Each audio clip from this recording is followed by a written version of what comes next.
नमस्कार मु सत्यनारायण बेहेरा आपण मानकु SN Behera Odia YouTube channel को स्वागत करुच्ची। प्रिय दर्शक बंधु यही चैनल रे आपण माने पुराणर गुप्त तथ्य विषय जानिबा को पाइबे। तेणुक ये चैनल को जदि आपण माने नुआ देखुछन्ती ताले सब्सक्राइब करी ओ नोटिफिकेशन को ऑन करंतु जहा द्वारा मु जतले वीडियो अपलोड करबी तार सर्वप्रथम सूचना आपण पाखरे पहुंची। प्रिय दर्शक बंधु चलंतु आलोचना करिबा गरुड़ जन्म एवं गरुड़ ओ पवनक युद्धरे ब्रह्मदेव काहाकू बड़ करथिले ओ काहीकि। दक्ष प्रजापतिंकर 60 जन झील थिले। सेही 60 जन झील मध्यरु कश्यप ऋषि 13 जन को विवाह करथिले। एही स्त्री मानक गर्भरु सृष्टि होइथिला देवता, असुर, नागकुल, पक्षीकुल, मनुष्यकुल, कीटपतंग इत्यादि समस्त चारिखानी जीव। अंडज, उद्भिज, मनुष्यज बा जोनिज, वृक्षज एहीपरि सृष्टि आरंभ होइथिला। दिने संध्या होई आसुथाए। कश्यप ऋषिंकर स्त्री मानक मध्यरे विनता और कद्रु अन्यतम। एही दुई जनक सौतणी मध्यरे केबे हेले ठीक रे भाव न थाए। सदा सर्वदा कलह चली थाए। कद्रु सदाबेले चिंता करे जे विनता को किपरि हैरान करिवि ओ दंड देवी। किंतु कश्यप ऋषि विनता को बेसी भल पाउथिले। एहा कद्रु सही पारे नहीं। दिने कद्रु विनता को डाकी कहिला, भौणी देखिलु कौन देखुचु? विनता कहिला, भौणी एहा एक धोला घोड़ा चरुची बा खाद्य ग्रहण करुची। कद्रु कहिला, यह तो कला घोड़ा मरी पड़ी।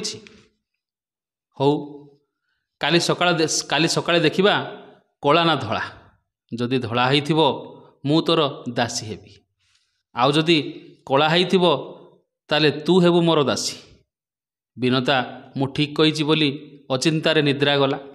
किंतु कद्रु को निद हेउ न थाए, कारण से मिछ बाहाना करिछि। से घोड़ा प्रकृतरे धला घोड़ा। कद्रुर अष्टकुला नाग 100 जन पुओ थिले। एही समय से कद्रु निज पुत्र मानक डकाइला। सबु पुत्र घर पाखरे आसी पहुँचिले।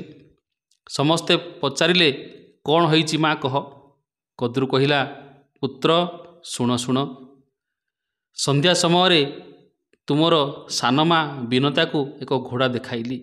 आउ कहिली, एई घोड़ा जदि धला होइथिबो ताहाले मु तोर दासी हेबी, जदि कला होइथिबो तेबे तुमे मोर दासी हब। हेले प्रकृतरे से घोड़ा धला अटे। तुमे माने शीघ्र जाई से घोड़ा को मारी पकाओ। यह शुणी सबु नाग मना कले। एपरी अधर्म कार्य आमे करिबु नाही माँ। माँ और सानमा आम पई समान। यह शुणी कद्रु अत्यंत क्रोध होई कहिला, अभिशाप देवी तुम मानक समस्तंकु। एही समय एक सर्प कर्कटक नामरे बाहरी कहिला, माँ मु तुमर काम करिदेवी। कर्कटक शीघ्र जाई धला घोड़ा को चोट मारी निज विषय कला करी मारिदेला। तापरे सकाळ हेला। कद्रु विनता को डाकी देखाइला। देखिले कला घोड़ा मरी पड़िछि। प्रकृतरे यह धला घोड़ा थिला, किंतु सर्प दंशन रे कला होई जाइछि। सेई दिन ठारू विनता दासी परी रहिला। कद्रु बहुत माड़ गाली देला। शेषरे लांडी करी पूर्व दिगरे बुलाइला। यह देखि मेछ जाति परिहास करी हसिले। विनता कांदी कांदी भगवान को डाकिला, हे प्रभु मु धर्मरे अछि, बिना कारण रे एते दंड भोगुछि। तेणु प्रभु मो कूଳରେ गोटे संतान दियो, जी मोर दासित्व को छड़ाई पारिबो। एहीपरि किछि दिन परे विनता कश्यप ऋषि पाखक गला। कश्यप ऋषि ध्यान रे बसी थांती। विनता जाई कश्यप ऋषि पाद तले प्रणाम कला। नयनरु धारा धारा होई लुह झरी पड़ू थाए। आखि खोलिले ऋषि कश्यप। स्नेहरे विनता को पाद तलू उठाई निज पाखरे बसाइले। पचारिले, कौन पाई तुमे कांदुछ? विनता सबु कथा स्वामी आगे कहिला। यह शुणी कश्यप ऋषि कहिले, विनता तुमे धर्म को लय कर। से परम ब्रह्म तुमर दुख ଦୂର କରିପାରିବେ, ମୁଁ କିଛି କରିପାରିବି ନାହିଁ। ଏହା କହି କଶ୍ୟପ ଋଷି ବିନତାକୁ ଆଲିଙ୍ଗନ କଲେ। ସ୍ୱାମୀ ସ୍ତ୍ରୀଙ୍କର ସମ୍ପର୍କ ସ୍ଥାପନ ହେଲା। ତାପରେ କଶ୍ୟପ ଋଷି ପୁଣି ଧ୍ୟାନ ପାଇଁ ଚାଲିଗଲେ। କଶ୍ୟପ ଋଷିଙ୍କର ବ୍ରହ୍ମ ବିନତାର ଜରାୟୁରେ ପଡ଼ିବାରୁ ଏକ ଅଣ୍ଡା ଜାତ ହେଲା। ଏହା ଦେଖି ବିନତା ଚମକି ପଡ଼ି ଦେଖିଲା। ପୁଣି ବିନତା ବଡ଼ ପାଟିରେ କାନ୍ଦିଲା, କହିଲା, ପ୍ରଭୁ ତୁମକୁ ଡାକିବାରେ କ'ଣ ଫଳ ଏହା?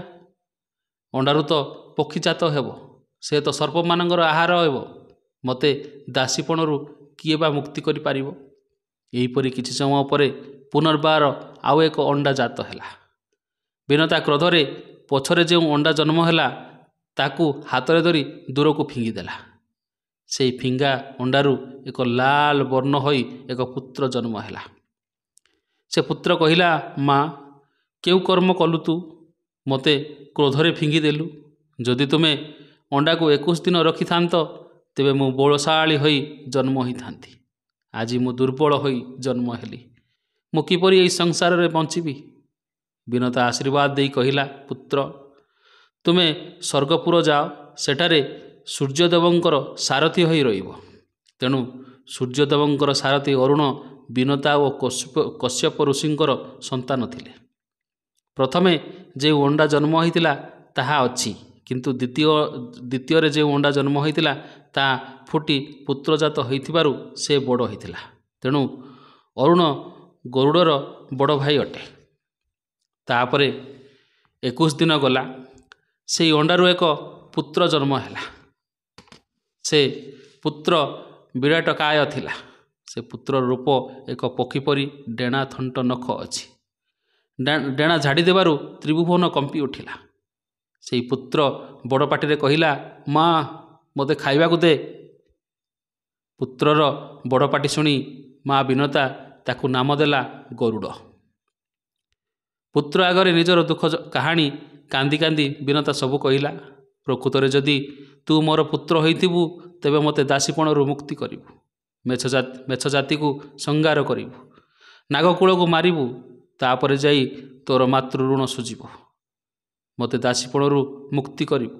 ବର୍ତ୍ତମାନ ମୁଁ ତୋତେ ଖାଇବାକୁ ଦେଇପାରିବି ନାହିଁ। ତୋର ବାପା ପାଖକୁ ଯା, ସେ ତୋତେ ଖାଇବାକୁ ଦେବେ। ଏହା ଶୁଣି ଗରୁଡ଼ ବେଗେ ଯାଇ କଶ୍ୟପ ଋଷିଙ୍କ ପାଖରେ ପହଞ୍ଚିଲା। ପାଦ ତଳେ ପ୍ରଣାମ ଜଣାଇ କହିଲା, ପିତା, ମୁଁ ଆପଣଙ୍କର ପୁତ୍ର ଗରୁଡ଼। ମୋତେ ଭୀଷଣ ଭୋକ, ମୋତେ କିଛି ଖାଇବାକୁ ଦିଅ।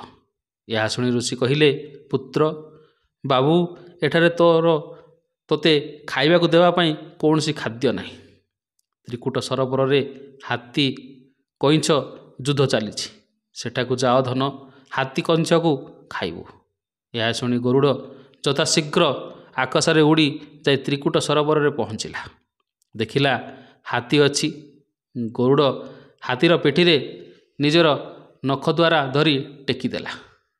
ଏହି ସମୟରେ କଚ୍ଛପ ହାତୀର ଗୋଡ଼କୁ ଧରିଥିଲା। ତେଣୁ ହାତୀ ସହ କଚ୍ଛପ ମଧ୍ୟ ଗରୁଡ଼ ଧରି ଆକାଶରେ ଉଡ଼ିଲା। ଆକାଶରେ ଉଡ଼ୁଥିବା ବେଳେ ଗରୁଡ଼ ଚିନ୍ତା କଲା, କେଉଁ ଜାଗାରେ ଖାଇବି? ଆପଣମାନେ ଦେଖିଥିବେ, ସାଧାରଣତଃ ପକ୍ଷୀମାନେ ତଳେ ବସି ଖାଇବାକୁ ପସନ୍ଦ କରନ୍ତି ନାହିଁ। ସେମାନେ ଉପରେ ଖାଇବାକୁ ଭଲ ପାଆନ୍ତି। ଦେଖିଲା ଏକ ବଡ଼ ବରଗଛ। ବିଚାର କଲା, ଏଠାରେ ବସି ଖାଇବି। ତାପରେ ଗରୁଡ଼ ସେହି ବଡ଼ ବରଗଛ ଉପରେ ବସିଲା। ଯେଉଁ ଶାଖାରେ ବସିଲା ତାହା ଓଜନ ସମ୍ଭାଳି ନ ପାରି ଭାଙ୍ଗିଗଲା। ଏହି ସମୟରେ ଗରୁଡ଼ ଦେଖିଲା ତଳେ ଜଣେ ଋଷି ତପସ୍ୟା କରୁଛନ୍ତି। ଗରୁଡ଼ ଭାବିଲା, ଏହି ଡାଳ ଯେବେ ଋଷି ଉପରେ ପଡ଼ିବ ମୋତେ ଅଭିଶାପ ଦେବେ। ତେଣୁ ଗରୁଡ଼ ଗୋଟିଏ ଗୋଡ଼ରେ ହାତୀ କଇଁଛ, ଆଉ ଗୋଟେ ଗୋଡ଼ରେ ଭାଙ୍ଗି ଯାଉଥିବା ବରଶାଖାକୁ ଧରିଲା ଏବଂ ଆକାଶରେ ଉଡ଼ିଲା। ଗରୁଡ଼ ଆକାଶରେ ଉଡ଼ି ଉଡ଼ି ପୂର୍ବ ଦିଗରେ ଯାଉଥିବା ବେଳେ ମା କଥା ମନେ ପଡ଼ିଲା। ମା କହିଥିଲା, ପୂର୍ବ ଦିଗରେ ମେଛମାନେ ବାସ କରନ୍ତି, ଯେଉଁମାନେ ମୋ ମାକୁ ଦେଖି ପରିହାସ କରିଥିଲେ। ଏହା ଭାବି ସେ ବରଗଛ ଶାଖାକୁ ଆକାଶ ମାର୍ଗରୁ ଛାଡ଼ିଦେଲା। ବଡ଼ ବରଗଛ ଶାଖା ଯାଇ ପଡ଼ିଲା ମେଛମାନଙ୍କ ଉପରେ। ସବୁ ମେଛ ଜାତିଙ୍କର ମୃତ୍ୟୁ ହେଲା। ତାପରେ ଗରୁଡ଼ ଆକାଶରେ ଉଡ଼ୁଥିବା ବେଳେ ନିଜ ବାପା କଶ୍ୟପ ଋଷିଙ୍କୁ ଡାକ ଛାଡ଼ିଲା। ବାପା, ମୁଁ କେଉଁଠାରେ ଖାଇବି? ବରଗଛ ଉପରେ ବସିବାରୁ ଡାଳ ଛିଣ୍ଡିଗଲା। ମୁଁ ଜାଗା ପାଉନାହିଁ ବସିକି ଖାଇବା ପାଇଁ। ଏହା ଶୁଣି ଋଷି କଶ୍ୟପ କହିଲେ, ପୁତ୍ର, ଦକ୍ଷିଣରେ ସୁମେରୁ ପର୍ବତ ଅଛି। ତୁମେ ସେଠାକୁ ଯାଅ। ତାହାର ଉପରେ ବସିକି ଖାଇଲେ ତୋର କିଛି ଅସୁବିଧା ନାହିଁ। ଏହା ଶୁଣି ଗରୁଡ଼ ଆଉ ବିଳମ୍ବ ନ କରି ଗଜ କଇଁଛକୁ ଧରି ସୁମେରୁ ପର୍ବତରେ ପହଞ୍ଚିଲା। ଏକ ପଥର ଉପରେ ବସି ଯେତେବେଳେ ଖାଇବ ବୋଲି ଥଣ୍ଟ ମାରୁଛି, ଏହି ସମୟରେ ପବନ ଆସି କହିଲା, ତୁ କିଏ? ଏ ଜାଗାକୁ କ'ଣ ପାଇଁ ଆସିଛୁ? ମୁଁ ଗରୁଡ଼, ଏଠାକୁ ଖାଇବାକୁ ଆସିଛି ବୋଲି ଗରୁଡ଼ ଉତ୍ତର ଦେଲା। ପବନ କହିଲା, ଏହି ସୁମେରୁ ପର୍ବତ ଦେବକ୍ରୀଡ଼ା ପର୍ବତ। ଏହାକୁ ମୋତେ ଦେବତାମାନେ ଜଗେଇଛନ୍ତି। ତେଣୁ ଏ ପବିତ୍ର ଜାଗାରେ ତୁ ଆମିଷ ଭକ୍ଷଣ କରିପାରିବୁ ନାହିଁ। ଗରୁଡ଼ କହିଲା, ତୋର ଯାହା କରିବାର ଅଛି କର, କିନ୍ତୁ ମୋ ବାପା କହିଛି ମାନେ ଏଇଠି ବସି ମୁଁ ଖାଇବି। ଏହା ଶୁଣି ପବନ ବହୁତ କ୍ରୋଧରେ ଭୀଷଣ ରୂପରେ ବହିଲା। ସୁମେରୁ ପର୍ବତର କିଛି ଅଂଶ ଉଡ଼ାଇ ନେଇଗଲା, ହେଲେ ଗରୁଡ଼ର କିଛି କ୍ଷତି କରିପାରିଲା ନାହିଁ। ଏହିପରି 7 ଦିନ 7 ରାତି ବିତିଗଲା।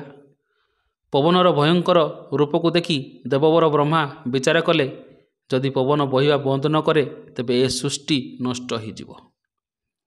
ତାପରେ ଦେବବର ବ୍ରହ୍ମା ଯାଇ ସୁମେରୁ ପର୍ବତରେ ପବନ ଓ ଗରୁଡ଼ ଆଗରେ ଉପସ୍ଥିତ ହେଲେ। ବ୍ରହ୍ମା କହିଲେ, ପବନ, ତୁମେ ବହିବା ବନ୍ଦ କର, ନହେଲେ ସୃଷ୍ଟି ଧ୍ୱଂସ ହୋଇଯିବ। ପବନ କହିଲା, ପ୍ରଭୁ, ଏ ଗରୁଡ଼କୁ ଏଠାରୁ ଯିବାକୁ କୁହନ୍ତୁ, ନହେଲେ ମୁଁ ବହିବା ବନ୍ଦ କରିବି ନାହିଁ। ଏହାପରେ ବ୍ରହ୍ମା ଗରୁଡ଼ ପାଖକୁ ଯାଇ କହିଲେ, ଗରୁଡ଼, ତୁମେ ଏଠାରୁ ଚାଲିଯାଅ। ଏହା ଶୁଣି ଗରୁଡ଼ କହିଲା, ହଁ, ମୁଁ ଚାଲିଯିବି, କିନ୍ତୁ ଏହି ପବନ ମୋ ଠାରେ 7 ଦିନ 7 ରାତି ଯୁଦ୍ଧ କଲା। ଖାଲି ଆପଣ କହିଦିଅନ୍ତୁ ଆମ 2 ଜଣଙ୍କ ଭିତରେ କିଏ ବଡ଼, ମୁଁ ଚାଲିଯିବି। ବ୍ରହ୍ମା କହିଲେ, ପବନ ଭୟଙ୍କର ରୂପ ଧରି ବହିଲା। ସବୁ ବଡ଼ ବଡ଼ ପଥର ଉଡ଼ାଇ ନେଇ ସମୁଦ୍ରରେ ପକାଇଲା। କେତେ ଘରଦ୍ୱାର ଭାଙ୍ଗିଦେଲା, ହେଲେ ଗରୁଡ଼ର ଗୋଟିଏ ପର ବି ଉଡ଼ାଇ ପାରିଲା ନାହିଁ। ତେଣୁ ପବନ ଓ ଗରୁଡ଼ ମଧ୍ୟରୁ ଗରୁଡ଼ ବଡ଼। ଏହା ଶୁଣି ଗରୁଡ଼ ମନ ଖୁସିରେ ଆକାଶରେ ଉଡ଼ିଗଲା। ଉଡ଼ି ଉଡ଼ି ଯାଇ ପହଞ୍ଚିଲା ମାତା ବିରନ୍ତାଙ୍କ ପାଖରେ। ପାଦ ତଳେ ପ୍ରଣାମ କରି କହିଲା, ମାତା, ମୋର ଭୋକ ଏବେ ମେଣ୍ଟି ଯାଇଛି। ଏବେ କହ, ତୋ ପାଇଁ ମୁଁ କ'ଣ ବା କେଉଁ କାମ କରିବି? ପ୍ରିୟ ଦର୍ଶକ ବନ୍ଧୁ, ଏ ଥିଲା ଗରୁଡ଼ ଜନ୍ମ ବିଷୟରେ କିଛି କଥା। ଏଥିରେ ଯଦି ମୋର ତ୍ରୁଟି ରହିଲା ତାହେଲେ କ୍ଷମା କରିବେ। ଏହା ପର ଭିଡ଼ିଓରେ ଆଲୋଚନା କରିବା ଗରୁଡ଼ କିପରି ନିଜ ମାତା ବିନତାକୁ ଦାସୀପଣରୁ ମୁକ୍ତି କରିଥିଲା। ତେଣୁ ଆପଣ ଯଦି ଏହି ଚ୍ୟାନେଲକୁ ନୂଆ ଦେଖୁଛନ୍ତି ତାହେଲେ ସବସ୍କ୍ରାଇବ୍ କରି ଓ ନୋଟିଫିକେସନକୁ ଅନ୍ କରନ୍ତୁ, ଯାହାଦ୍ୱାରା ମୁଁ ଯେତେବେଳେ ଭିଡ଼ିଓ ଅପଲୋଡ଼ କରିବି ତାର ସର୍ବପ୍ରଥମେ ସୂଚନା ଆପଣଙ୍କ ପାଖରେ ପହଞ୍ଚିଯିବ। ଏହି ଭିଡ଼ିଓ ଗୋଟେ ଲାଇକ୍ କରନ୍ତୁ ଓ ନିଜ ସାଙ୍ଗସାଥି ମଧ୍ୟରେ ସେୟାର କରନ୍ତୁ। ଶେଷ ପର୍ଯ୍ୟନ୍ତ ଦେଖିଥିବାରୁ ଧନ୍ୟବାଦ। ରହୁଛି। ନମସ୍କାର। ଓମ୍ ନମଃ ଶିବାୟ।